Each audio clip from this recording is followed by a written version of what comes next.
I marched beside humans, once. Now I understand why the galaxy calls them monsters. The alarms tore through the ship before Vexthal even opened his eyes. Red light flooded the narrow bunk room, and the floor shook so hard that a metal cup rolled off the shelf and clattered against the wall.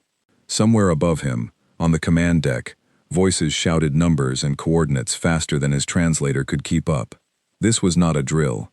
The Hive fleet had found them 3 hours early. Vexthal jumped from his bunk and grabbed his uniform jacket, his four-fingered hands shaking as he fastened the clasps. He was young for this posting, barely out of training, and nothing in his years of study had prepared him for the sound a warship made when it was being hunted. He had been sent here as a liaison, a bridge between his people and the human fleet that shared this outpost. He had expected paperwork, meetings, and long, boring nights of translation work. He had not expected to wake up to sirens. He ran into the corridor and nearly collided with a human soldier moving the opposite direction. The man did not slow down. He did not even look surprised. His eyes were calm, almost bored, as if this had happened to him 100 times before. "Move it, friend," the man said, his voice steady despite the chaos. "Command deck needs everybody they can get." His name was Ellis Barrow, a name Vexthal had learned only 2 days earlier during the formal introductions. Ellis was broad-shouldered, with short brown hair and a scar above his left eyebrow that he never explained. He carried himself like nothing in the universe could truly frighten him, and Vexthal, in that first chaotic moment, decided this must be either great courage or great foolishness. He would spend the coming days trying to figure out which one it really was. They reached the command deck together, weaving through crew members who moved with practiced urgency. The main screen showed a swarm of shapes closing in from the outer dark, hundreds of small vessels moving in patterns that made no logical sense to any species, except the one that built them. The Hive fleet did not fly like a normal enemy. It moved, like a single creature made of 1,000 pieces, twisting and reforming, with no visible communication between the parts. Vexthal had studied this enemy in classrooms, light years away. Seeing it on a live screen made his stomach twist into a knot. A woman with short blonde hair stood at the center of the command deck, speaking into a comm unit with a voice that carried clearly over the noise. Her name was Grace Whitfield, the commanding officer of this human vessel, and she was younger than Vexthal had expected for someone with so much authority. She did not shout. She did not panic. She simply gave orders, one after another, each one clear and specific, as though she had already lived through this exact moment in her mind, and was now just following the script. "Vexthal," she said, spotting him near the doorway. "Your people's ship is still 2 hours out. We can't wait for them. Get to the auxiliary station and help track incoming fire patterns. I need every eye we have." He nodded and moved to the station without a word, grateful for something to do with his shaking hands. As he worked, sliding data across the interface with quick, practiced motions, he found himself watching the humans around him instead of the screen. He noticed how they moved together without needing to speak, how a soldier near the door caught a falling supply case out of the corner of his eye and steadied it without even looking away from his own task, how nobody seemed to hesitate even for a second, despite the fear that must have been sitting in their chests, just like it sat in his. His own people were disciplined too, in their own way. They followed protocol with precision, and their formations were things of mathematical beauty. But there was something different happening on this deck, something Vexthal did not yet have a word for. It was not discipline exactly. It was closer to trust, the kind of trust that let a person move fast and loose, because they knew, without thinking about it, that someone else was watching their back. The first wave of enemy fighters broke through the outer defense line 20 minutes later.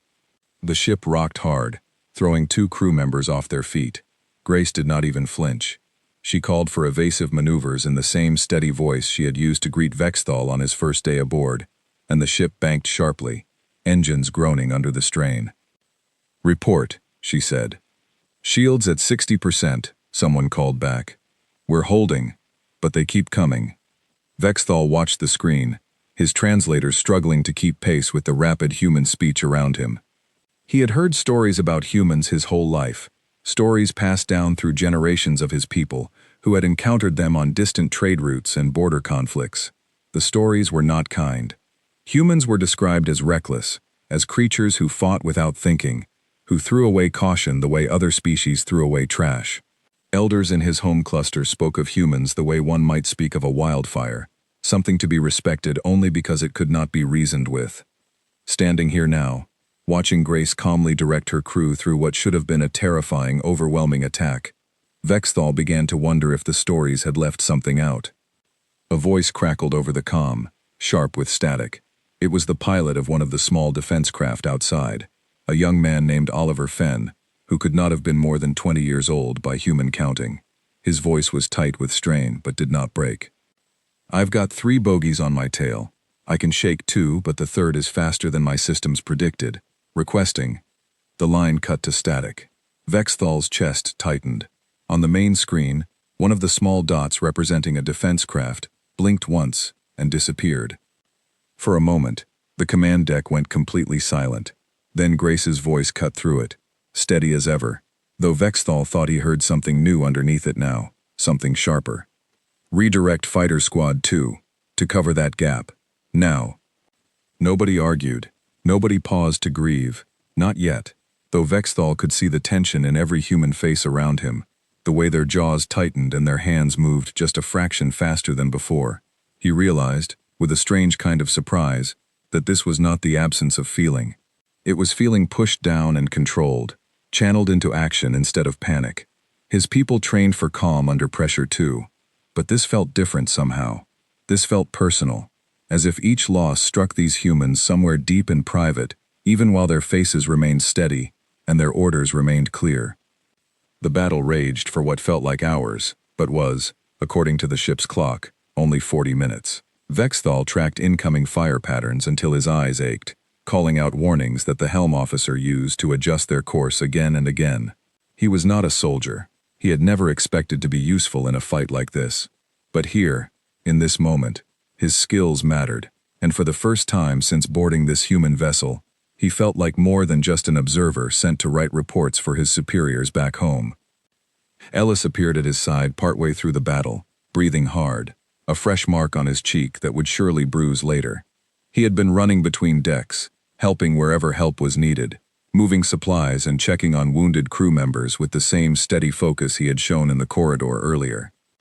"You're doing good," Ellis said, glancing at Vexthal's screen. "Keep calling those patterns. You're keeping people alive." Vexthal did not know what to say to that. On his homeworld, praise was formal, offered only after a task was fully completed and reviewed by senior officers. This casual, immediate encouragement in the middle of danger felt strange, almost startling in its warmth. He nodded, unsure how else to respond, and turned back to his screen. The turning point came when the human fleet's second ship arrived, cutting through the enemy formation with precision that surprised even Vexthal. Grace's voice rang out with new energy, coordinating the 2 vessels as though they were a single unit, despite having no time to plan together. The Hive fleet, unable to adapt fast enough to the sudden change, began to break apart and retreat toward the outer dark, its strange collective movement faltering for the first time since the attack began. When the last enemy signal faded from the screen, the command deck erupted into a strange mixture of exhausted cheering and quiet relief. Someone laughed, a short, sharp sound that seemed to release days of tension in a single breath. Grace allowed herself a small smile, before immediately turning back to her console, already calling for damage reports and casualty counts. The celebration, brief as it was, did not stop her from doing her job. Vexthal sat back from his station, his hands finally still, and looked around the deck at the humans recovering from what they had just survived. He thought about the stories he had grown up with, the warnings about human recklessness and savagery. He had seen no recklessness today. He had seen fear controlled, grief postponed, and a strange, fierce loyalty that seemed to bind every person on this ship together, even under the worst kind of pressure. Later, standing outside the command deck as engineers rushed past him toward the damaged sections of the ship, Vexthal found Ellis leaning against the wall, finally allowing himself a moment of stillness. His face looked tired now, the calm mask slipping just slightly to reveal the exhaustion underneath. "You lost someone today," Vexthal said quietly, thinking of the young pilot whose voice had cut to static. Ellis nodded slowly, his eyes fixed on some point in the distance. "Oliver. Good kid. wanted to be a teacher before all this started. He was quiet for a moment, and Vexthal did not know whether to speak or stay silent. Finally, Ellis continued. We don't get much time to sit with it. There's always another fight coming. But we don't forget them either. Every name gets remembered. Every single one. Vexthal thought about his own people's approach to loss in battle. The formal ceremonies held only after a campaign fully ended, sometimes months later, sometimes never at all if the campaign simply continued without pause. He had always considered this practical, even wise.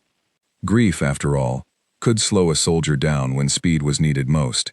But standing here now, watching Ellis carry his sadness quietly, while still ready to act the moment he was needed again, Vexthal wondered if there was another kind of strength in refusing to let a name simply disappear into the record of the dead. The stories about your people, Vexthal said carefully. They call you reckless, wild, dangerous to work beside. Ellis let out a short breath that might have been a laugh under different circumstances. Yeah, I've heard that one before. He pushed himself off the wall and looked at Vexthal directly, his eyes steady despite everything they had just witnessed. Maybe we are. Maybe caring this much about each other makes us dangerous. I don't know. But I'll tell you this much, friend. Today you called out fire patterns for over half an hour without stopping, even though you'd never fought a real battle before in your life. That doesn't sound reckless to me. That sounds like someone who decided to stay and help, even when he could have found a reason to hide. Vexthal did not have an answer for that. He simply stood beside Ellis in the quiet corridor, listening to the distant sounds of repair work echoing through the ship, and thought about how differently this day had gone compared to everything he had expected when he first stepped aboard. The battle was over, but something else had begun, something he did not yet fully understand. The galaxy called humans monsters. Vexthal had seen no monster today. He had seen something else entirely, something that unsettled and impressed him in equal measure, something he suspected he would spend a very long time trying to name. As the ship limped toward the nearest repair station, its hull scarred but its crew alive, Vexthal returned to his small quarters and sat on the edge of his bunk, staring at nothing in particular. Outside his small window, the stars looked the same as they always had, distant and indifferent to everything that had just happened. But Vexthal felt different. The certainty he had carried onto this ship, the quiet assumption that he understood exactly what kind of creature a human was, had cracked wide open in the space of a single battle. He did not know yet what would fill that crack. He only knew that he was no longer sure of anything he thought he knew before, and somehow, despite the exhaustion and the fear still lingering in his chest, that uncertainty felt like the beginning of something important. He closed his eyes, and for the first time since the alarms had woken him, he let himself breathe slowly, deeply, and completely still. The repair station orbited a gray, lifeless moon, its metal frame studded with lights that blinked steadily against the darkness of space. Vexthal stood at the observation window on the third day after the battle, watching engineers in small pods move across the ship's hull, patching the scars left by enemy fire. He had spent the previous 2 days filing reports for his superiors, translating data for the Joint Command Council, and trying to make sense of everything he had witnessed. Sleep had come slowly, and left him more tired than before. A soft chime announced a visitor at his door. When it slid open, he found Grace standing there, still in uniform despite the late hour, a datapad tucked under her arm. "Got a minute?" she asked. Vexthal nodded and stepped aside to let her enter. Grace moved with the same steady confidence she showed on the command deck, though here, in the small privacy of his quarters, she seemed somehow more human, if that was the right word. She sat in the single chair by his desk and set the datapad down without looking at it. "I wanted to check on you," she said. "First real battle is never easy, no matter what species you are." Vexthal considered how to answer honestly. "I keep thinking about what I saw," he admitted. "Not the fighting. The way your crew handled it. It does not match what I was taught to expect." Grace tilted her head slightly, curious rather than defensive. "What were you taught to expect?" "Chaos," Vexthal said. "Recklessness. A crew that fights without thinking, without caring who gets hurt, as long as the enemy is destroyed." He paused, searching for the right words. "Instead, I saw people who cared so much about each other that it seemed to hurt them, even while they kept working." Grace was quiet for a moment, her eyes drifting toward the small window and the dark shapes of repair pods moving outside. We've heard the stories too, about how the rest of the galaxy sees us. Some of it's fair. We do take risks other species wouldn't take. We push harder, sometimes past the point where it's smart to keep pushing. She looked back at him. But it's not because we don't value life. It's because we value it too much to leave anyone behind if there's any chance of saving them. Vexthal absorbed this quietly. Back home, strategy always came first, and sentiment was something to be managed rather than acted upon. A soldier left behind in a hopeless position was a loss to be accepted, not a person to be rescued at further cost. He had always believed this made sense. Now he was not so certain. Over the following weeks, as the ship completed repairs and prepared for its next assignment, Vexthal found himself spending more time among the human crew than his official duties required. He ate meals in the common mess hall instead of requesting food delivered to his quarters.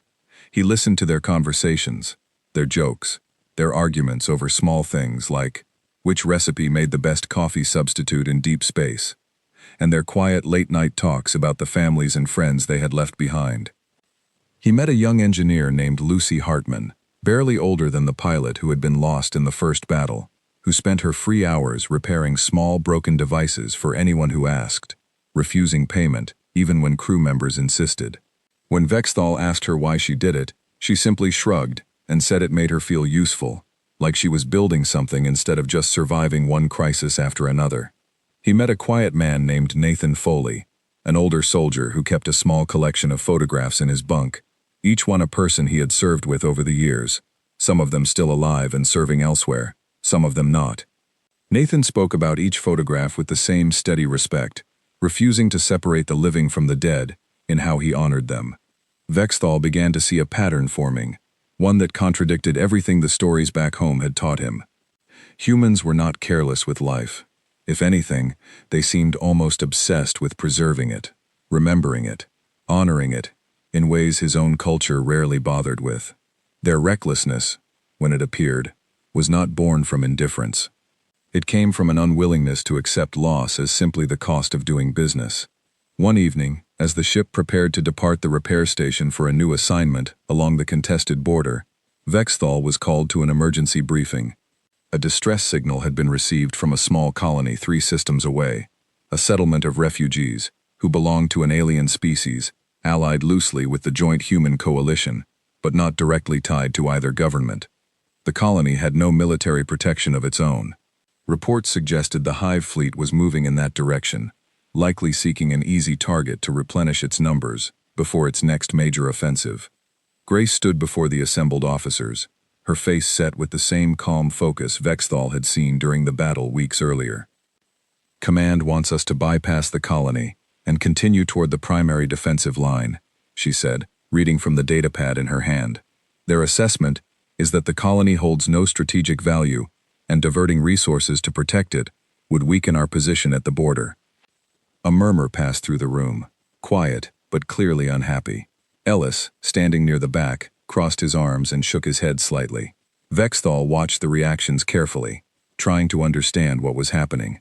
"That colony has maybe 400 people in it," Ellis said, his voice carrying clearly despite its calm tone. "Families, kids, people who have nothing to do with this war except getting caught in the middle of it." "I'm aware," Grace said, "and I've already sent a formal objection to command." She looked around the room, meeting the eyes of her officers one by one. "But I want to be honest with all of you. This isn't the first time we've been given an order like this. Sometimes the math doesn't favor mercy. Sometimes command is right, and pushing back costs us more than it saves." Vexthal watched her carefully, trying to read what she would decide. He had already begun to suspect, based on everything he had learned about her these past weeks, that she would not simply follow an order that left innocent people undefended, but he also knew that disobeying a direct command carried serious consequences, even among humans. "What's your call, Captain?" Nathan asked quietly. Grace was silent for a long moment, staring down at the datapad without really seeing it. When she finally spoke, her voice was steady, but carried a new weight, as though she had already accepted whatever consequences might follow. "We're going to the colony first," she said. We'll make the border position afterward if we can. I'm not leaving 400 people to face that fleet alone, because a calculation on a screen somewhere decided they weren't worth the fuel. The room seemed to exhale collectively, though nobody cheered this time.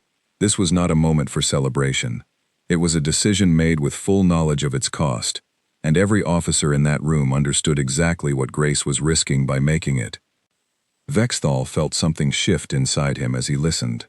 On his homeworld, an officer who defied direct orders, even for humanitarian reasons, would face immediate removal from command and likely permanent disgrace. Strategy was strategy, and sentiment was not permitted to interfere with it. Yet here was Grace, willingly accepting that same kind of risk to her career and her standing, because the alternative meant abandoning people who had no way to protect themselves. The journey to the colony took 11 hours at full speed, a tense stretch of time during which Vexthal found himself unable to focus on his usual duties. He spent most of it on the observation deck, watching the stars streak past, wondering what they would find when they arrived, and whether they would be in time. They were not entirely in time. When the ship dropped out of its accelerated course near the colony, the scene on the main screen showed enemy fighters already engaging the settlement's meager defenses, small automated turrets that had clearly been overwhelmed within minutes of the attack beginning. Fires burned in several sections of the colony's surface structures, visible even from orbit, as bright orange smears against the gray landscape. "Launch every fighter we have," Grace ordered, her voice sharp now, all trace of hesitation gone. "Get me a channel to the colony's ground command, now." The battle that followed was different from the one Vexthal had witnessed weeks earlier. This time, there was no strategic subtlety, no careful maneuvering. This was a desperate push to save lives before it was too late, and every human aboard the ship threw themselves into it with a focus that bordered on ferocity. Vexthal was assigned again to the auxiliary station, tracking fire patterns and relaying data to the pilots below. He worked faster than he had during the first battle, driven by an urgency he had not expected to feel so strongly for people he had never met, people who belonged to a species entirely different from his own, or from the humans he now served beside. Ellis led a rescue team down to the colony's surface, coordinating with what remained of the local defense forces to evacuate civilians from the burning structures. Vexthal listened to the comm chatter with growing tension, hearing Ellis's voice calling out directions, encouragement, and warnings in equal measure as his team moved through the chaos below. "We've got survivors trapped in the East Shelter," Ellis reported at one point, his breathing heavy, but his voice still controlled. "Structures unstable. Going in anyway." Grace did not order him to stop. She simply acknowledged the report and continued coordinating the larger battle, trusting Ellis to make the right call on the ground. Vexthal found this trust remarkable, this willingness to let a subordinate take enormous personal risk based on nothing more than confidence in his judgment and his character. The battle raged for nearly 2 hours before the enemy fleet, having taken heavier losses than expected from the colony's stubborn defense and the arriving reinforcements, began to withdraw toward deeper space. As the last enemy signals faded, Vexthal allowed himself a moment to breathe, though he knew the real cost of the day had yet to be counted. Ellis's team had pulled 43 people from the East Shelter before it finally collapsed. 12 colonists had died in the initial attack, a number that would have been far higher without the ship's intervention, but a number that still weighed heavily on everyone aboard when the final reports came in. Grace read the casualty list aloud during the debrief, her voice steady, but her eyes betraying the toll it took on her to speak each name. Afterward, Vexthal found Ellis in the ship's small medical bay, a bandage wrapped around his forearm, where debris had cut him during the evacuation. He looked exhausted, the kind of tired that seemed to reach all the way to the bone, but there was something else in his expression too, something that looked almost like peace, despite everything. "You could have died down there," Vexthal said, sitting on the bench across from him. "Could have," Ellis agreed. "Didn't though, and 43 people are alive tonight who wouldn't be otherwise." He flexed his bandaged arm slowly, testing the movement. "That's worth the risk. Every time." Vexthal thought about the strategic report he would need to file for his superiors.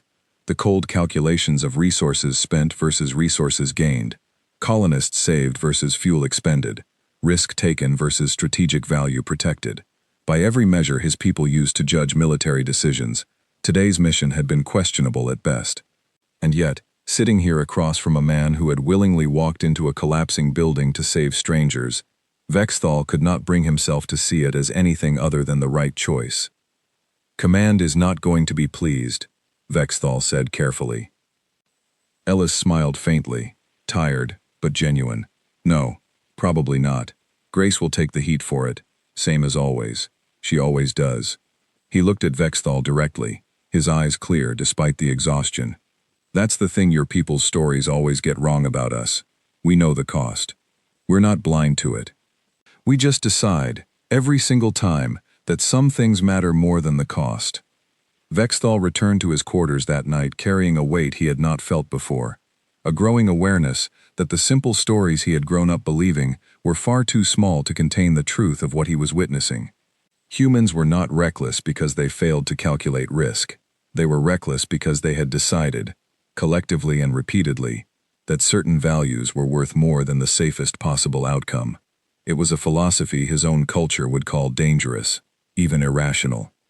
But watching its results firsthand, watching 43 people walk away from a burning building because a crew of humans refused to leave them behind, Vexthal was no longer certain his own culture's caution was the wiser path. He lay awake long into the night, staring at the ceiling of his small quarters, turning the day's events over and over in his mind. Somewhere on this same ship, Grace was likely still awake too, drafting a report that would defend her decision to command, knowing full well it might end her career.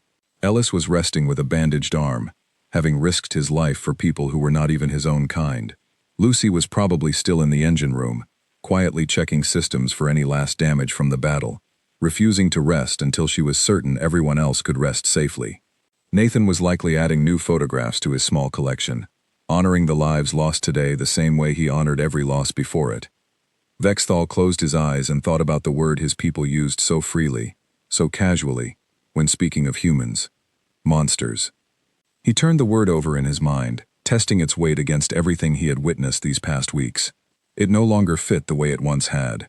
Something else was beginning to take its place, something he still could not fully name, but something that felt far closer to the truth. 3 months passed before the war reached its most desperate hour, and Vexthal had changed more in those 3 months than in all his years of formal training combined. He no longer thought of himself as a mere observer aboard the human vessel. He had become part of the crew in every way that mattered, trusted with responsibilities far beyond his original assignment, and trusted, more importantly, by the people around him. The joint fleet had grown during this time, pulling together ships from a dozen different species, united against the hive threat that continued to expand across the border systems. Vexthal's own people had sent additional forces, and he had been reassigned briefly to serve as a translator between the human command staff and his own government's representatives, a role that gave him a clearer view than ever of how differently the two cultures approached the war. His people planned with patience, building strength slowly, protecting their resources, and striking only when victory was nearly certain. Humans planned with urgency, willing to accept uncertain odds if the alternative meant leaving allies exposed. Vexthal had come to respect both approaches in their own way, though he found himself, more and more, drawn toward the human philosophy, even as he understood its costs more deeply than ever before. The crisis began with a single transmission, garbled and desperate, received in the middle of what should have been a routine patrol along the border. Grace was called to the command deck before dawn, and Vexthal followed close behind, sensing immediately that something had gone terribly wrong. "Say that again," Grace said into the comm, her voice tight with concentration. The voice on the other end belonged to an officer aboard a joint fleet flagship stationed near the primary defensive line, a massive vessel called the Meridian that carried nearly 6,000 personnel from a dozen different species, along with critical command infrastructure for the entire border campaign. The transmission was breaking apart, static swallowing whole words, but the meaning came through clearly enough to send a chill through everyone listening. "The Hive fleet has broken through the outer perimeter," the voice said, panic straining beneath forced calm. "Numbers far exceed our projections. We are requesting immediate reinforcement from all available vessels. Repeat, immediate reinforcement required." The Meridian cannot hold much longer. Grace's face went pale, but her voice did not waver when she responded. What's our travel time to the Meridian's position? 4 hours at maximum speed, the navigation officer replied instantly, having already calculated the figure the moment the crisis began. Set course. Full speed. Grace turned to the rest of the command deck, her eyes sweeping across the assembled officers, with an intensity Vexthal had not seen from her before. Everyone listen carefully. The Meridian is not just another ship. It's carrying command infrastructure for the entire border campaign, senior officers from 6 different species, and thousands of civilian support staff who evacuated from the colonies we lost last month. If it falls, we lose more than a battle. We lose the coordination that's been holding this entire front together. Vexthal felt the weight of her words settle over the room. He had learned enough about military strategy during his time aboard this ship to understand exactly what was at stake. The loss of the Meridian would not simply be a military defeat. It could unravel the entire alliance, holding back the Hive fleet's advance, exposing dozens of systems to attack, with no coordinated defense left to protect them. The 4 hours that followed felt both impossibly long and terrifyingly short. Vexthal spent the time helping coordinate communication between the approaching reinforcement fleet, a hastily assembled collection of ships from multiple species racing toward the same desperate rendezvous. He translated messages between his own people's vessels and the human command staff, relaying tactical information as quickly as his training allowed, all while the knot in his stomach grew tighter with every passing minute. Ellis found him during a brief lull, bringing a ration bar that Vexthal had forgotten he needed until the moment it was placed in his hands. Eat something, Ellis said simply. You won't be any good to anyone if you collapse from hunger halfway through this. Vexthal took the ration bar gratefully, though his appetite had mostly disappeared under the weight of the coming battle. Do you think we will make it in time? Ellis considered the question seriously, not offering false comfort the way Vexthal half expected. I don't know. Maybe, maybe not. But we're going to try everything we've got, either way. He paused, studying Vexthal's face carefully. You've changed a lot these past few months, you know. When you first came aboard, you looked at us like we were something dangerous you needed to keep a careful distance from. I did not know any better then, Vexthal admitted. None of us do, until we do, Ellis said, offering a tired smile before heading back toward his station. When the ship finally arrived at the coordinates, the scene that greeted them on the main screen was worse than anyone had prepared for. The Meridian hung in space like a wounded giant, entire sections of its massive hull scorched black, fires visible through breaches in its outer plating, despite the vacuum that should have extinguished any flame within seconds.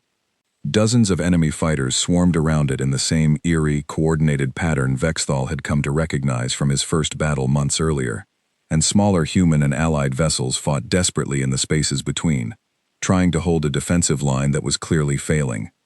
All ships, engage immediately, Grace ordered, her voice carrying across the Joint Fleet's comm channels with an authority that transcended species and rank. Priority is clearing a path to the Meridian's hangar bays for evacuation and reinforcement. The battle that followed was unlike anything Vexthal had witnessed before, larger and more chaotic than the previous engagements combined. Ships from a dozen different worlds fought side by side, their different tactics and technologies blending into a strange, desperate symphony of defense.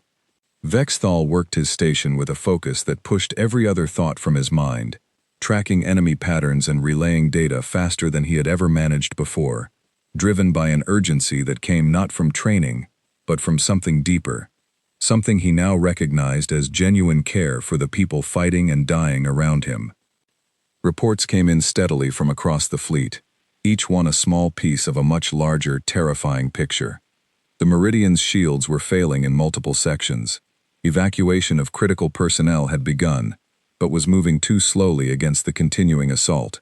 Several Allied ships had already sustained heavy damage trying to hold the perimeter long enough for the evacuation to continue. Grace made decision after decision with the same steady calm Vexthal had first witnessed months earlier, though now he understood that calm was not the absence of fear but the mastery of it, a discipline built through countless moments just like this one. She redirected ships, prioritized rescue efforts, and coordinated with commanders from species whose languages her own translators struggled to fully capture, somehow finding a way to make every decision clear despite the chaos surrounding them all. The Meridian's central evacuation route is compromised, a voice reported over the comm, tension straining every word. Enemy fighters have breached the primary hangar. Remaining personnel are trapped on the lower decks with no clear path out. Vexthal watched Grace's face tighten at this news, saw the calculation happening rapidly behind her eyes. Sending a rescue team into a compromised hangar bay, under active enemy fire, with no guarantee the mission could succeed, was exactly the kind of decision his own people's strategic doctrine would advise against. The risk was too high, the odds too uncertain, the potential loss too costly, measured against the number of lives that might be saved. "Ellis," Grace said, her voice cutting through the chaos of the command deck. "Take a team. Get down there and clear a path." Ellis was already moving before she finished speaking, calling out names as he headed toward the hangar bay, where his own ship's rescue craft waited. Vexthal watched him go, a familiar tightness gripping his chest, the same fear he had felt when Ellis led the ground team at the refugee colony months earlier, except magnified now by the scale of the danger surrounding them. "I am going with them," Vexthal said suddenly, surprising himself as much as anyone nearby. Grace turned to look at him, studying his face for a long moment. "You're not trained for combat rescue." "No," Vexthal agreed, "but I speak 4 languages, that half the people trapped on that ship might understand better than your translators do. I can help guide them through the wreckage faster, if I am there to communicate directly." It was not entirely true. Or rather, it was true but not the whole truth. Vexthal could have relayed translations remotely just as easily. What he could not explain, not even fully to himself, was the pull he felt to be there, to stand beside Ellis and the rest of the team the way they had so often stood beside him these past months, to prove to himself, and to them, that he had truly become part of something larger than his original assignment had ever intended. Grace held his gaze for a moment longer, then nodded once, sharp and decisive. "Go. And Vexthal, come back in one piece. That's an order." The rescue craft launched into chaos, weaving between enemy fire and the twisted wreckage of battle debris that now filled the space around the Meridian. Vexthal gripped the safety harness tightly, watching through the small viewport as the massive damaged ship grew larger ahead of them, its scarred hull a testament to the ferocity of the ongoing assault. They docked at a secondary access point, forcing their way through a damaged airlock that had lost most of its automated functions. Inside, the corridors were dark except for emergency lighting that flickered unsteadily, casting long shadows across walls scorched black by fire and impact. Smoke hung thick in sections where the ventilation systems had failed, and the distant sound of structural stress groaned through the metal around them, like the ship itself was crying out in pain. "Stay close," Ellis said, his voice low but firm as he led the team deeper into the wreckage. "And stay sharp. We don't know what we'll find down here." They moved quickly through the damaged corridors, following emergency route markers toward the lower decks, where the trapped personnel were reportedly sheltering. Vexthal's translator worked overtime, picking up fragments of distress calls in multiple languages as they drew closer, voices calling for help in tones that needed no translation to understand. They found the first group trapped behind a jammed bulkhead door, nearly 30 people from at least 4 different species pressed together in a narrow corridor with dwindling air and no clear way out. Vexthal stepped forward immediately, calling out reassurance in as many languages as he could manage, while Ellis and the rest of the team worked to force the damaged door open. "We are here to help," Vexthal called out, his voice carrying clearly, despite the smoke and noise. "Stay calm. We will get this door open." The relief on the trapped faces, human and alien alike, struck Vexthal with unexpected force. These were strangers to him, people he had never met, and would likely never see again after today, and yet the desperation in their eyes, and the hope that flickered there when they heard his voice, created a connection he had not expected to feel so strongly. He understood, in that moment, something about why Ellis had run into a collapsing building months earlier, for people who were not his own kind. It was not about strategic calculation. It was about the simple, undeniable value of a life, any life, worth saving, if saving was possible. The door finally gave way under the combined effort of the team, and the trapped group flooded out into the corridor, coughing from the smoke but alive. Ellis immediately began organizing them into a line, directing them back toward the rescue craft, while the rest of the team pressed forward to search for additional survivors. They found 3 more groups over the following hour, each rescue more difficult than the last as the ship's structural integrity continued to degrade around them. At one point, a support beam collapsed just meters from where Vexthal stood, sending debris crashing down and forcing the team to find an alternate route through a maintenance corridor, barely wide enough for a single person to pass. The most difficult rescue came near the end, when they discovered a small medical bay that had been cut off from the rest of the ship, its occupants trapped with no power and dwindling oxygen. Inside, they found a dozen wounded personnel, too injured to move on their own, tended by a single exhausted medic who had refused to leave them despite the danger. "We cannot carry them all at once," the medic said, her voice hoarse from smoke and exhaustion. "Some of them cannot survive rough movement."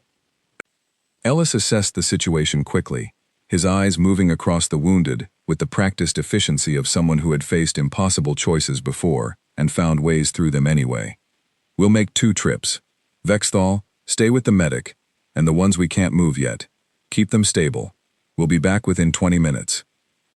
The choice to leave Vexthal behind, alone with the most vulnerable survivors in a dying section of a burning ship, was not one Grace would have questioned, not because the risk was small, but because Ellis had made a calculation that Vexthal recognized now as fundamentally human in its logic. Someone needed to stay.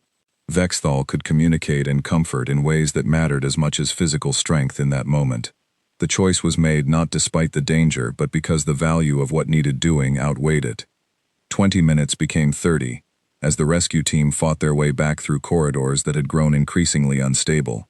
Vexthal knelt beside the wounded, speaking softly in whatever language seemed to calm each person best, monitoring their breathing as the medic had instructed, watching the emergency lighting flicker weaker with each passing minute, as the ship's remaining power reserves continued to fail. When Ellis finally returned, soot-covered and breathing hard but steady on his feet, Vexthal felt a wave of relief so strong it nearly buckled his knees. Together, they carried the remaining wounded back through the darkened corridors, moving as quickly as careful handling of critical injuries would allow, every step accompanied by the groaning protest of a ship that seemed determined to collapse around them before they could escape. They reached the rescue craft with minutes to spare before the section they had just evacuated experienced a catastrophic structural failure, the sound of it echoing through the ship, even as their small craft pulled away toward the safety of the fleet beyond. Vexthal sat in the cramped space, surrounded by exhausted survivors and equally exhausted rescuers, and allowed himself, for the first time in hours, to simply breathe. The battle for the Meridian raged for nearly 6 hours total before the combined joint fleet finally managed to push back the hive assault, forcing the enemy into a retreat that came at enormous cost to both sides. The Meridian itself survived, badly damaged but salvageable, its evacuation completed with the loss of far fewer lives than the initial assessment had predicted possible. When Vexthal finally returned to his own ship, exhausted beyond anything he had experienced before, he found Grace waiting near the hangar bay entrance, her own face marked with the strain of the long battle, but her eyes carrying something close to pride when they landed on him. "You disobeyed a very reasonable expectation that you would stay safely aboard this ship," she said, though her tone carried no real reprimand. "I did," Vexthal agreed, too tired to offer any elaborate explanation. Grace studied him for a long moment, then nodded slowly, as though confirming something she had already suspected. "Welcome to the club, then.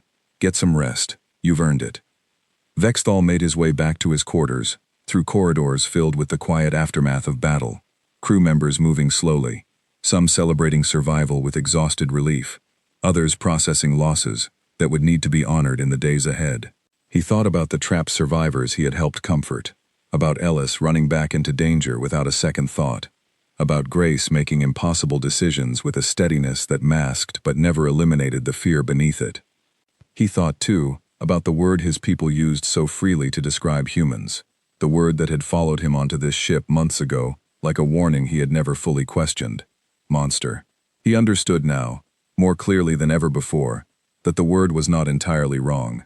What he had witnessed today was something fierce, something that refused to calculate the safest path when lives hung in the balance, something that ran toward danger, instead of away from it, when the cause was worth the risk.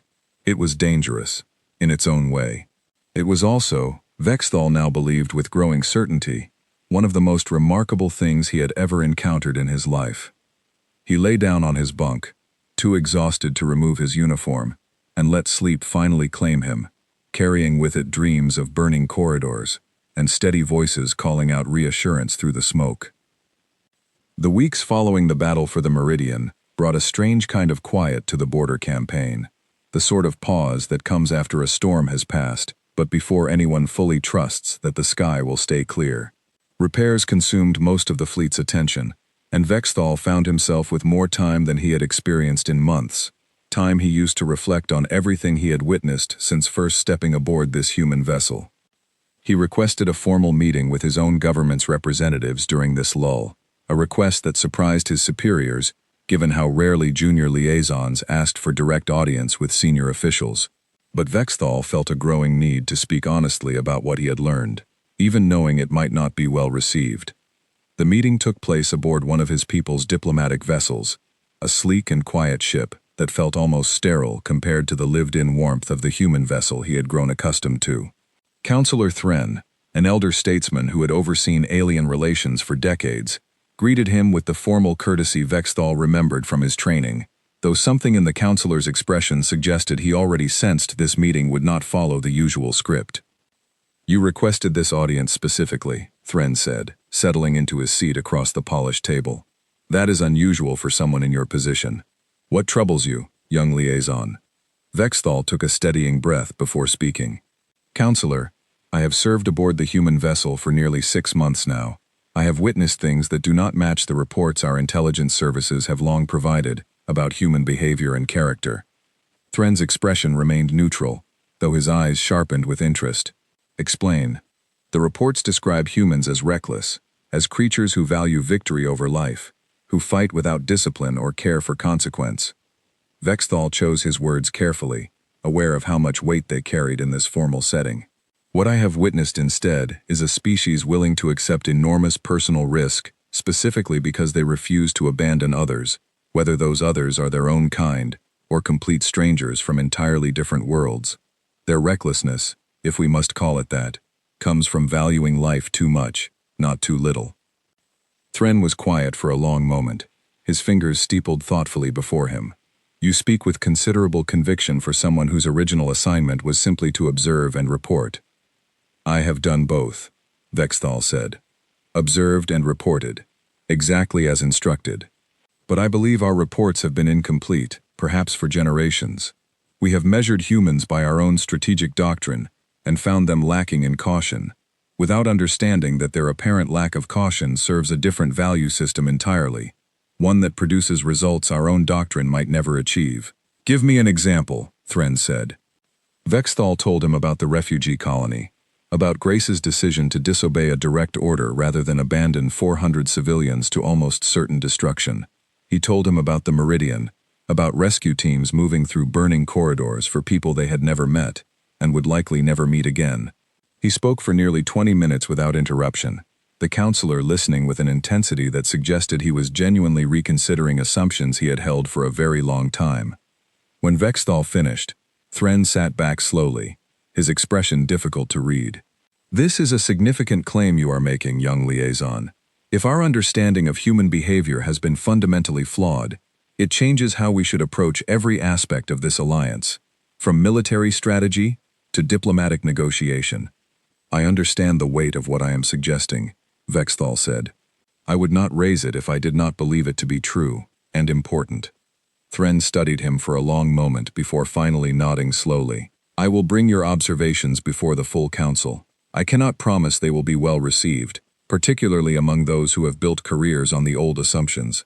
But you have earned the right to be heard, given your direct experience." He paused, something almost like respect flickering across his weathered features. "Tell me, liaison, has this experience changed how you see your own role in this alliance?" Vexthal considered the question carefully before answering. "Yes, counselor. I no longer see myself as simply an observer, sent to report on a dangerous ally. I see myself as someone who has found genuine understanding, and perhaps genuine friendship, among people the rest of the galaxy has misjudged for far too long. The meeting ended shortly after, and Vexthal returned to the human vessel, carrying a strange mixture of hope and uncertainty about what his words might accomplish within his own government's slow-moving bureaucracy. He did not know if Thren's report would change anything meaningful, or if generations of ingrained prejudice could be undone by the testimony of a single junior officer, however heartfelt his conviction. Back aboard the human vessel, life continued in its familiar rhythm, though Vexthal noticed subtle changes in how the crew treated him now, a warmth and inclusion that had grown steadily since the Meridian rescue. Lucy invited him to join a small gathering in the engine room, where off-duty crew members sometimes shared stories and simple games to pass the quiet hours. Nathan showed him the growing collection of photographs, now including a few images from recent months, and asked, with unexpected gentleness, whether Vexthal's own culture had similar traditions for honoring those who had passed. "We do not," Vexthal admitted. "Perhaps we should." Ellis, meanwhile, had become something closer to a genuine friend than Vexthal had expected to find so far from his own homeworld. They spent evenings together in the observation deck, watching the stars and talking about everything from military strategy to simple questions about each other's cultures, families, and hopes for what might come after the war finally ended, if it ever did. "Do you miss home?" Ellis asked one evening, the two of them sitting quietly as the ship drifted through a calm stretch of space between assignments. Vexthal considered the question seriously. "I miss aspects of it, the quiet, the order. But I have found something here I did not expect to find. Something I am not certain exists in the same way back home." "What's that?" Vexthal searched for the right words, aware that his translator would render whatever he chose into human language, but wanting to be precise about the meaning underneath it. A willingness to be vulnerable for the sake of others. "My people value strength and discipline above almost everything else. We are taught that showing need, showing fear, showing grief, weakens the collective effort. But I have watched you and Grace and Lucy and Nathan carry your fear and your grief openly, even while continuing to act with tremendous courage. I did not know those two things could exist together so completely until I came here." Ellis was quiet for a moment, considering this. "I think that's probably true for a lot of species, honestly. Maybe humans just wear it more openly than most. We're not always great at hiding what we feel, even when it might be smarter to." "I do not think it is a weakness," Vexthal said. "I think, perhaps, it is the source of everything I have come to admire about your people." The quiet interlude did not last long. A new assignment arrived within the week, more dangerous than anything they had faced before. Intelligence reports suggested the Hive fleet was massing for a major offensive along the border, one intended to break through the joint defensive line permanently and open a path toward the core systems where billions of civilians from dozens of species lived their lives largely untouched by the war's direct violence until now. Grace called an all-hands briefing to lay out the situation with the same clear-eyed honesty Vexthal had come to expect from her. The joint fleet, still recovering from the losses at the Meridian, would be significantly outnumbered if the intelligence proved accurate. Reinforcements from other sectors were being called in, but many would not arrive in time for the initial engagement. "We're going to be fighting an uphill battle," Grace said, her voice steady despite the grim news she delivered. "I won't pretend otherwise. But we have something the Hive fleet doesn't have. We have each other. Across a dozen different worlds, all fighting for the same thing. That matters. It has to matter, because it's what we've got." Vexthal watched the crew absorb this news, saw the fear flicker across faces before being pushed down, controlled, channeled into the same quiet determination he had witnessed so many times before. He felt his own fear rising too, sharper now than it had been during his very first battle months earlier, because now he understood exactly what was at stake and exactly how much he had come to care about the people who would be fighting beside him. That evening, as the fleet prepared for the coming engagement, Vexthal found himself once again in the observation deck, watching the stars and trying to steady his own racing thoughts. Grace joined him there, unusual for her, given how busy the hours before a major battle typically kept her. "You've become someone this crew trusts completely," she said without preamble, settling beside him at the viewport. "That's not a small thing, you know. Trust like that usually takes years to build. You did it in months." "I did not set out to earn it," Vexthal said honestly. I simply tried to be useful, and to be honest about what I was learning. That's usually how real trust gets built, Grace said. Not through grand gestures, but through showing up, again and again, especially when it would be easier not to. She was quiet for a moment, watching the stars alongside him. I wanted you to know, whatever happens in the coming battle, that you've become part of this crew in every way that matters. Not a liaison, not an observer, one of us. Vexthal felt something tighten in his chest at these words, a feeling he did not fully have language for, even after months of learning to understand human emotion more deeply. Thank you, Captain. That means more to me than you likely realize. I think I realize more than you'd expect, Grace said, offering a small, tired smile. Get some rest, Vexthal. Tomorrow is going to test everything we've got.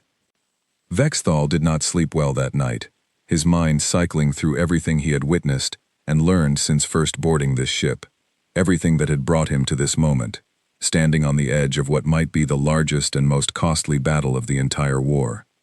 He thought about Thren's promise to bring his observations before the Council, wondering if his own people would ever truly understand what he had come to understand about their supposedly monstrous allies. He thought about Ellis, about Lucy and Nathan, about Grace's quiet confession that he had become one of them in every way that mattered. When morning came, and the alarms sounded once again through the ship, calling every soul aboard to their stations for what promised to be the fiercest battle yet, Vexthal rose from his bunk with a steadiness he would not have believed possible 6 months earlier. The fear was still there, sharp and undeniable, but beneath it now sat something else entirely, something he finally had the right word for after all these months of searching: belonging. He fastened his uniform, the same uniform he had trembled to put on during his very first alarm months ago, and walked out into the corridor to join the crew that had become, in every way that truly mattered, his family. The border system where the joint fleet gathered was called Halden's Reach, by human charts, a stretch of empty space, marked only by a scattering of asteroid fields and a single dim star that gave the region its pale gray light. Vexthal stood on the command deck as the fleet assembled, watching ship after ship arrive from a dozen different worlds, each one carrying crews who understood, in their own way, exactly what was at stake if this line failed to hold. Grace moved through the command deck with quiet purpose, coordinating with fleet commanders across a web of comm channels that Vexthal helped manage, translating and relaying information as quickly as his training allowed. His own people's ships had arrived in greater numbers than expected, a fact he suspected owed something to Thren's report finally reaching ears willing to listen. Whether that report had truly changed minds, or simply arrived alongside desperate necessity, Vexthal could not say for certain, but the sight of his own people's vessels taking position alongside human ships, prepared to fight and die together if necessary, filled him with a cautious hope he had not expected to feel on the eve of such a dangerous battle. The Hive fleet appeared on long-range sensors 6 hours before Grace had predicted, its numbers exceeding even the most pessimistic projections. Vexthal watched the screen fill with hostile signatures, thousands of vessels moving in that same eerie, coordinated pattern, a single vast intelligence spread across countless individual ships, hungry and relentless in a way that no ordinary enemy could match. All ships, hold formation, Grace's voice carried across the fleet-wide comm, steady despite the overwhelming numbers displayed before her. We fight together, or we don't fight at all. Nobody breaks formation. Nobody gets left behind. The battle began with a wave of long-range fire from the Hive fleet's outer edge, a barrage so massive that Vexthal watched entire sections of the joint fleet's defensive line flare and buckle under the initial impact.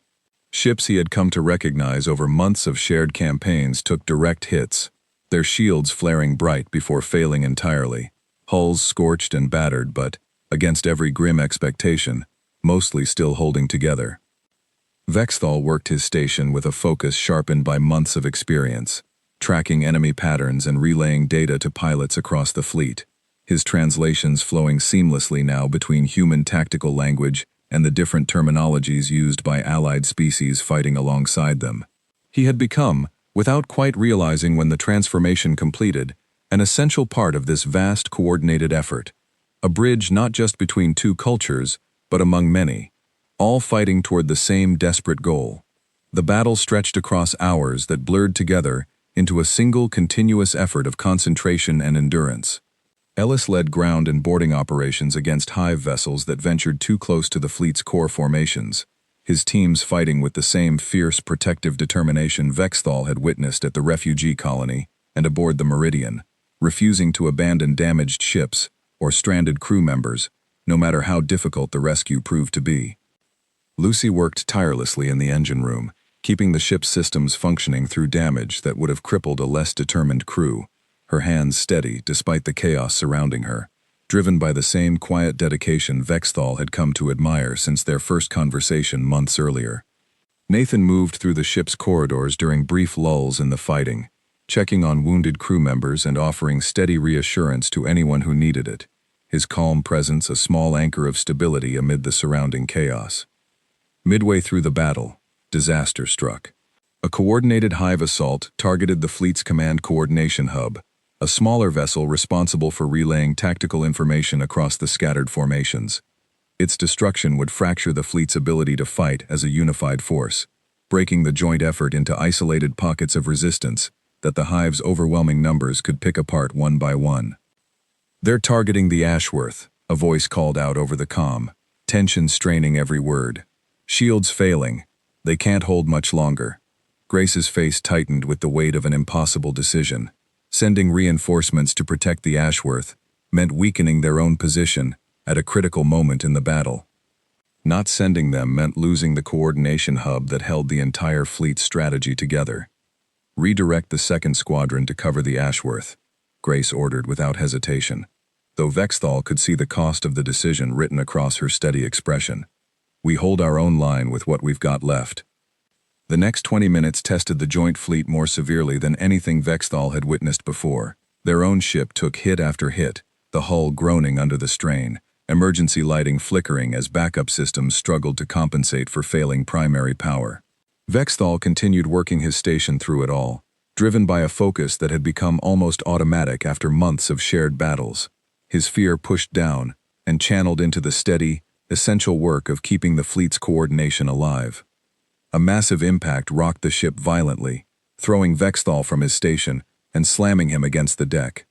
Alarms blared with new urgency, and through the ringing in his ears, he heard Grace calling for damage reports, her voice carrying a sharpness that told him this hit had been serious. "Hull breach on Deck 4, came the frantic reply. "We've got crew trapped near the engine room." Vexthal's chest tightened at the words. The engine room, Lucy's station. He pulled himself to his feet, ignoring the pain radiating through his shoulder, where he had struck the deck, and looked toward Grace, who was already assessing the situation, with the same steady focus that had carried her through every crisis before this one. "I am going," Vexthal said, not waiting for permission this time, already moving toward the door. "Vexthal," Grace started, but he was already gone, moving through corridors filled with smoke and the acrid smell of damaged systems, following the emergency route toward Deck 4 with a speed born of pure urgency. He found Ellis already there when he arrived, working alongside a small team to clear debris that blocked the corridor leading to the engine room's secondary access point. The primary door had been crushed beyond use by the impact, and the only remaining path required cutting through a maintenance shaft that had partially collapsed under the pressure of the breach. "Lucy's trapped inside with 2 others, Ellis said, not looking up from his work as Vexthal joined him at the debris. "Air's holding for now, but the breach is spreading. We don't have much time." They worked together, clearing debris piece by piece, the ship groaning ominously around them as it continued absorbing hits from the ongoing battle beyond its hull. Vexthal's hands ached from the effort, his shoulder throbbing where he had struck it earlier, but he did not slow down, driven by an urgency that went beyond simple duty. Lucy had become a friend during these months aboard the ship, someone who had shown him nothing but warmth and genuine curiosity about his culture even during the darkest moments of the ongoing war. They finally broke through, revealing a narrow gap just large enough for a person to squeeze through into the damaged section beyond. Ellis went first, disappearing into the darkness with a portable light strapped to his shoulder, and Vexthal followed close behind, ignoring the sharp edges of twisted metal that scraped against his uniform as he pushed through the narrow space. They found Lucy and her two companions sheltering behind a bulkhead that had partially held against the breach, air hissing steadily from a crack in the hull nearby, the emergency seal struggling to hold against the growing pressure differential. Lucy's face was pale but determined when she saw them, relief flickering across her features, despite the danger still surrounding them. "Took you long enough," she said, her voice shaking slightly despite her attempt at humor. "We came as fast as we could," Ellis said, already assessing the emergency seal with practiced eyes. "This isn't going to hold much longer. We need to move now."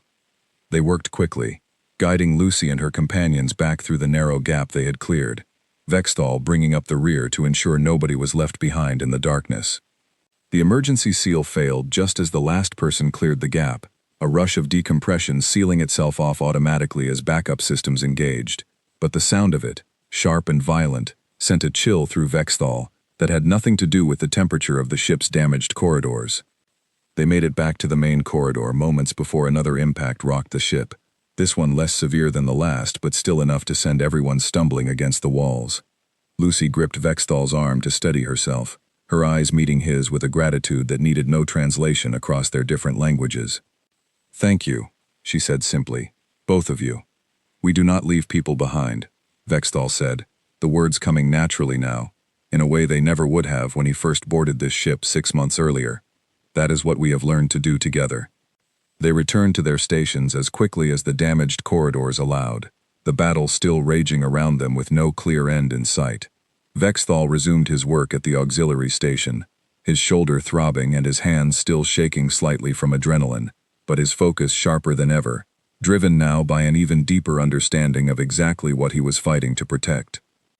The turning point came nearly 5 hours into the battle, when the reinforcement fleet finally arrived, ships from sectors that had been too far away to help during the initial engagement, now surging into the fight with fresh energy and undamaged systems.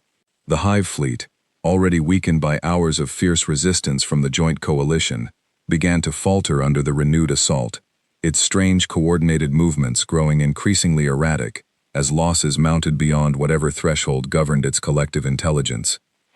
"They're breaking," someone called out from across the command deck, disbelief and exhausted relief mixing in equal measure. "The Hive fleet is retreating." Grace did not immediately celebrate, her focus remaining sharp even as the enemy signals began withdrawing from the battlefield. "Confirm the retreat is genuine before anyone relaxes. I want full damage reports and casualty counts the moment we're certain this isn't a feint." The confirmation came 20 minutes later, definitive and unmistakable. The Hive fleet had truly withdrawn, its massive offensive broken by the combined resistance of a joint coalition that had, against every grim prediction, held the line at Halden's reach. The cost had been enormous. Ships lost across every species represented in the fleet, lives given in a battle that would be remembered for generations as one of the war's defining moments. But the line had held, and the core systems beyond remained protected, for now, from the relentless hunger of an enemy that showed no sign of stopping until it consumed everything in its path. The aftermath stretched across days as the fleet began the slow process of recovery, counting losses, repairing what could be repaired, and honoring those who could not be saved. Vexthal found himself moving through this process differently than he had during earlier battles, no longer an outside observer trying to understand human grief, but someone who felt that grief himself now, deeply and personally, for crew members who had become genuine friends over these past 6 months. He attended the ship's memorial service alongside the rest of the crew, standing beside Ellis and Lucy and Nathan, as Grace read the names of those lost during the battle, her voice steady, but heavy with the weight of command that required her to carry this grief publicly, even while privately mourning each name as deeply as anyone else aboard. Vexthal added his own quiet words when Grace finished, offering a translation of a traditional mourning phrase from his own culture, a gesture that seemed to mean something to the assembled crew, a small bridge built between two peoples who had, over these months of shared struggle, become something far closer than mere allies.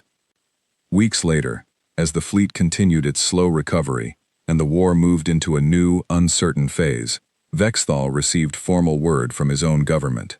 Thren's report had indeed reached the full council, and though the response had been mixed, with many older officials clinging stubbornly to long-held assumptions, A genuine shift had begun. New diplomatic initiatives were being drafted, built on a foundation of deeper understanding, rather than the cautious distance that had characterized relations between the two species for generations. Vexthal was offered a formal position, a permanent posting as a senior liaison embedded within human command structures, a role that would require him to remain aboard human vessels indefinitely, rather than returning to a more conventional career path back home. He did not hesitate before accepting. The formal transfer ceremony took place aboard the ship that had become, in every meaningful sense, his home. Grace presided over the brief proceedings, her expression carrying quiet pride, as she formally welcomed Vexthal as a permanent member of the crew, no longer a liaison in the technical sense, but a genuine officer, with responsibilities and standing equal to any human aboard. Afterward, as the crew dispersed back to their duties, and the ship settled into its familiar rhythm, Vexthal found himself once again on the observation deck, watching the stars stretch endlessly beyond the viewport. Ellis joined him there, as he so often had over these past months, and the two of them stood together in comfortable silence for a while, before either spoke. 6 months ago, you walked onto this ship believing we were exactly what the stories said, Ellis observed eventually. Reckless. Dangerous. Something to be carefully managed rather than trusted. I did, Vexthal admitted. I was wrong about almost everything I thought I understood. What do you understand now? Ellis asked, genuine curiosity in his voice, rather than any need for validation. Vexthal considered the question carefully, drawing on everything he had witnessed and experienced across these transformative months. I understand that your people are indeed dangerous, exactly as the stories claim, but not for the reasons the stories describe. You are dangerous because you refuse to calculate the safest possible outcome when someone needs saving. You are dangerous because your loyalty runs deeper than strategy, deeper than logic, deeper than anything my own culture has trained me to expect from rational beings. You march into burning buildings and collapsing ships and impossible battles, not because you fail to understand the risk, but because you have decided, again and again, that some things matter more than survival itself. Ellis was quiet for a moment, watching the stars alongside him. That's about the best description I've ever heard, honestly. The galaxy calls you monsters, Vexthal continued, his voice carrying a conviction that had grown steadily over these transformative months. I understand why now, not because you are cruel, or savage, or without discipline, but because there is nothing more terrifying, and nothing more remarkable, than a species who will burn everything down, rather than leave someone behind who needs them. A younger officer approached them then, newly assigned to the ship as part of the ongoing effort to rebuild the fleet's numbers after the losses at Halden's Reach. She was another liaison from Vexthal's own people, barely out of training, her eyes wide with the same uncertain curiosity Vexthal himself had carried when he first boarded this ship 6 months earlier. Senior Liaison Vexthal, she said formally, clearly nervous about approaching someone whose reputation, she had likely heard, preceded him now within their government's diplomatic circles. I wondered if I might ask you something, if you have a moment. Of course, Vexthal said, offering the warm encouragement he had learned from watching Grace lead her crew through countless difficult moments. Is it true? The young officer asked, her voice carrying the same hesitant curiosity Vexthal remembered from his own early days. What they say about humans. That they are monsters, dangerous to work beside, reckless with everything except their own survival. Vexthal looked at her for a long moment, then glanced toward Ellis, who watched the exchange with quiet patience, understanding without translation exactly what was being discussed. Vexthal turned back to the young officer, and when he spoke, his voice carried the full weight of everything he had learned across these transformative months, offered not as simple correction, but as hard-won truth. Yes, he said, it is true. Humans are exactly the monsters the galaxy claims them to be. They will run into fire for strangers. They will disobey orders rather than abandon the helpless. They will carry grief for every name lost, while continuing to fight for every name that might still be saved. They love too fiercely, sacrifice too readily, and refuse, always, to accept the safest possible outcome when something more important hangs in the balance. He paused, watching understanding slowly dawn in the young officer's uncertain eyes. The galaxy is right to fear that kind of monster. And you should feel nothing but gratitude that this particular kind of monster has chosen to stand beside us in this war, rather than against us. The young officer absorbed this quietly, glancing toward Ellis with newfound curiosity, rather than the wary distance she had likely carried aboard the ship just moments earlier. Vexthal watched her expression shift, watched the first small crack appear in assumptions she had carried her whole life, the same crack that had opened in his own understanding 6 months earlier, during his very first battle aboard this remarkable, terrifying, magnificent human vessel. "Come," Vexthal said, gesturing for her to join them at the viewport. "Let me tell you about the first time I truly understood why the galaxy calls them monsters, and why, having marched beside them, I would not trade that understanding for anything else in this universe."